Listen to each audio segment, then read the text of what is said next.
Hello friends, मेरे channel पर आपका हार्दिक स्वागत है। आज की वीडियो हमारी इंग्लिश रीडिंग की है, जिसमें मैं ई अल्फाबेट के कुछ और वर्ड्स लेके आई हूँ। तो चलिए वीडियो को स्टार्ट करते हैं। सबसे पहला हमारा जो वर्ड है ई अल्फाबेट का, वो है एफईजी। एफईजी का मतलब होता है मूर्ति। अगर हिंदी में हम इसकी बात करें तो मूर्ति, और इंग्लिश में हम इसे कैसे पढ़ेंगे? एफईजी। उसके बाद है एक्लिप्स। एक्लिप्स का मतलब होता है ग्रहण। जो ग्रहण हम हमारे आसमान में लगता है, सूर्य ग्रहण, चंद्र ग्रहण। सूर्य ग्रहण का सोलर एक्लिप्स कहते हैं और चंद्र ग्रहण को लूनर एक्लिप्स कहते हैं। इलास्टिक। इलास्टिक का मतलब होता है लचीला। वीडियो अच्छा लगे तो लाइक शेयर जरूर करिएगा। एलिमेंट। एलिमेंट मतलब होता है तत्व। इलेक्ट। इलेक्ट का मतलब होता है चुनना, जिसका फुल फॉर्म इलेक्शन हम कहते हैं। जब हम अपना नेता चुनते हैं उसी को शॉर्ट में हम इलेक्ट कहते हैं। तो इलेक्ट मतलब चुनना। उच्चारण पर भी ध्यान दीजिएगा किस प्रकार मैं उच्चारण कर रही हूं एक एक वर्ड का।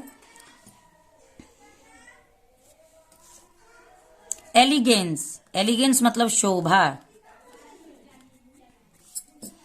एलिमिनेट। एलिमिनेट मतलब छांटना। एलाइट। एलाइट मतलब श्रेष्ठ जनगण। एमिग्रेंट। एमिग्रेंट का मतलब होता है प्रवासी। और अगर फुल में हम कहेंगे तो एक देश से दूसरे देश में जो जाने वाले व्यक्ति होते हैं, जैसे एक देश को छोड़ के जब हम दूसरे देश में जाते हैं तो उस समय उस व्यक्ति को हम एमिग्रेंट कहते हैं, यानी कि प्रवासी। वो दूसरे देश की प्रवासी है। इमोशन। इमोशन का मतलब भाव। एम्प्टी मतलब खाली। एनेबल मतलब अयोग्य। योग्य होता है तो हम एबल कहते हैं, और अयोग्य है तो enable. I am not enable, I am enable to do this work. कोई भी काम, अगर I am enable to swim, I am enable to dance, मैं डांस करने के योग्य नहीं हूं, तो उसे ही हम एनेबल कहते हैं। एनकरेज। प्रोत्साहन। प्रोत्साहन। एनिमी। शत्रु या दुश्मन, हम कुछ भी कह सकते हैं। एनर्जेटिक। ताकतवर या ताकत। एनफोर्स। एनफोर्स का मतलब होता है चालू करना। चालू करना। इंजीनियर। अभियंता। इंजीनियर मतलब अभियंता। एक एक वर्ड पर बहुत ही ध्यान से आप लोग वीडियो को देखिएगा। पसंद आए तो लाइक शेयर जरूर करिएगा। चैनल पे पहली बार है तो चैनल को सब्सक्राइब कर दीजिएगा। ई अल्फाबेट से मैंने ये सारे वर्ड्स लेके आए हैं। बहुत ही मुश्किल होता है हमें सारे वर्ड्स को इकट्ठा करना, उसके बाद आपके सामने उससे एक वीडियो के रूप में प्रस्तुत करना। एनलार्ज। एनलार्ज का मतलब होता है बढ़ाना या बढ़ना, कुछ भी कह सकते हैं। बढ़ा, ये एक्चुअली इसका मीनिंग ही होता है बढ़ना या बढ़ाना। एनॉर्मस। एनॉर्मस मतलब बहुत बड़ा, विशाल, जिसे हम कहते हैं ना, बहुत बड़ा, एनॉर्मस। एनफ काफी। एंटायर। एंटायर मतलब पूरी तरह से या सब कुछ भी कह सकते हैं, या पूरी तरह से। एंटायर। एंथुजियाज्म।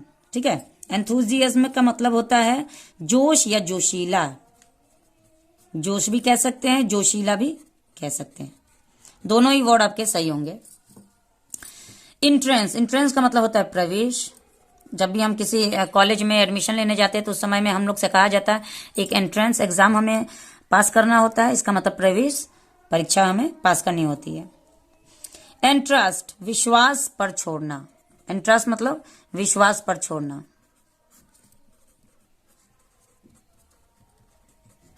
इक्वल मतलब बराबर। एंट्री। एंट्री मतलब प्रवेश होता है। जब हम किसी द्वार में एंट्री लेते हैं तो वहां पे हम प्रवेश कहते हैं उसको। एनवलप मतलब लिफाफा।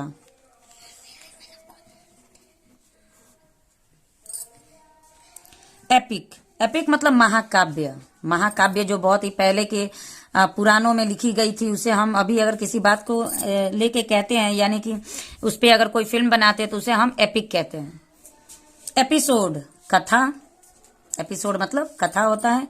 एंजॉय। एंजॉय मतलब मस्ती करना। एंजॉय, एंजॉय मतलब मस्ती करना, आनंद लेना, कुछ भी हम कह सकते हैं।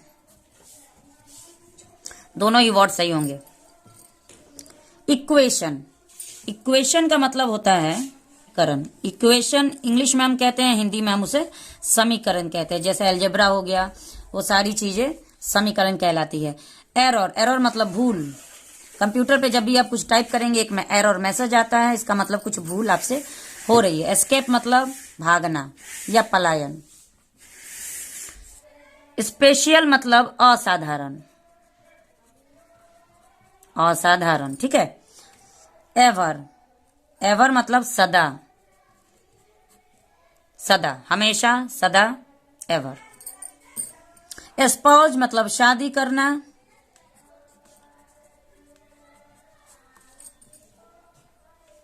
ऐसे निबंध।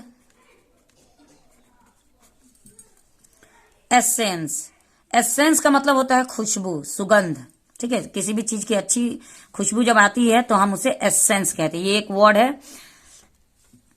एस्टेब्लिश, एस्टेब्लिश का मतलब होता है स्थापित करना या जमाना, स्थापित करना या जमाना।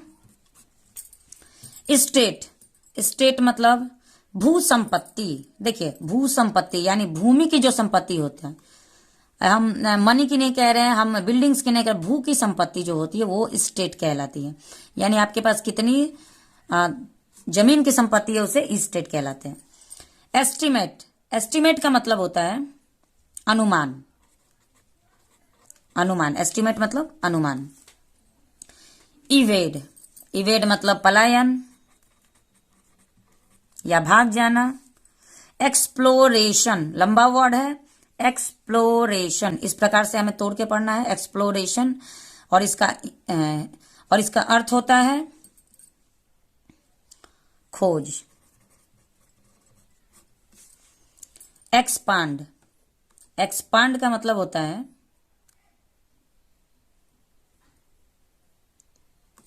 फैलाना। एक्सपांड मतलब फैलाना।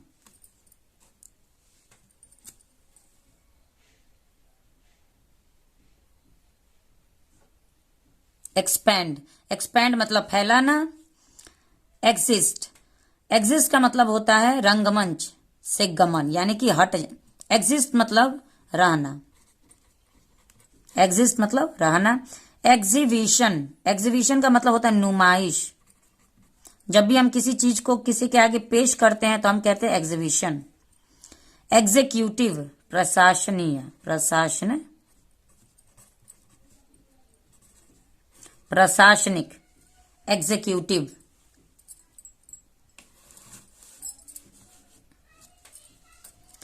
एक्सपल्शन, देखिए फिर हम अपने हर सारे वीडियोस में कहते हैं कि किसी भी लंबे वर्ड को आप एक बार में, अगर आप बिगिनर्स है तो आप लोग के लिए बहुत ही मुश्किल होने वाला है। इसीलिए लंबे लंबे वर्ड्स को शॉर्ट में तोड़ तोड़ के पढ़ने से रीडिंग बहुत ही आसान हो जाती है। तो एक्सपल्शन, एक्सपल्शन को अगर पढ़ेंगे तो निकासी होता है, इसका हिंदी अर्थ निकासी। एक्सटेंट, एक्सटेंट मौजूद, एक्सटेंट मतलब मौजूद। एक्सटीरियर, एक्सटीरियर मतलब बाहरी भाग, बाहरी भाग। एक्सट्रीम चरम सीमा, एक्सट्रीम मतलब। आई विटनेस, यहां पे देखिए आई का यूज हुआ, इसका मतलब समझ लीजिए कि आई से रिलेटेड कोई वर्ड का मीनिंग होगा। तो आई विटनेस का मतलब होता है आंखों देखा, ठीक है। आंखों देखा, आंखों देखा गवाह। गवाह को हम विटनेस कहते हैं, लेकिन आई जहां पे लग जाएगा इसका मतलब आंखों देखा गवाह, ऐसा गवाह जिसने किसी भी चीज को होते हुए आंख से देखा हो, ठीक है। एग्जाइल, एग्जाइल का मतलब होता है वनवास। राम जी क्या थे? एग्जाइल थे, यानी कि वनवास में थे। एक्सपेंसिव, एक्सपेंसिव मतलब एक्सपेंसिव मतलब महंगा या खर्चीला। एक्सपर्ट चतुर, किसी भी काम को करने में जब आप एक्सपर्ट हो जाते हैं तो आपको क्या कहा जाता है कि ये एक्सपर्ट है, चतुर है। एक्सप्लोर, एक्सप्लोर मतलब विस्फोट, एक्सप्लोर मतलब विस्फोट, जो बम फूटता है उसको हम एक्सप्लोर कहते हैं। एक्सपायर, एक्सपायर मतलब मर जाना या नष्ट हो जाना, ठीक है, नष्ट हो जाना भी कह सकते हैं, एक्सपायर हो गया, नष्ट हो जाना, दवा का एक्सपायरी डेट होता है। एक्सक्लूड, एक्सक्लूड का मतलब होता है अलग रखना, एक्सक्लूड मतलब अलग रखना। एक्सेस, एक्सेस मतलब बेहद। तो आज की वीडियो में इतना ही। आज जो मैं वीडियो लेके आई थी उसमें जितने भी वर्ड्स के बारे में मैंने आपको बताया वो सारे ई अल्फाबेट से थे। तो ई अल्फाबेट से अगर आपको रीडिंग में परेशानी आती है, किसी का भी अगर आपको हिंदी अर्थ नहीं समझ में आता है, ये वीडियो आपके लिए बहुत ही हेल्पफुल होने वाली है। तो चलिए आज का वीडियो यहीं तक। वीडियो अच्छा लगे तो लाइक शेयर जरूर करिएगा। चैनल पे पहली बार तो चैनल को सब्सक्राइब कर लीजिएगा। Thanks for watching the video and have a nice day.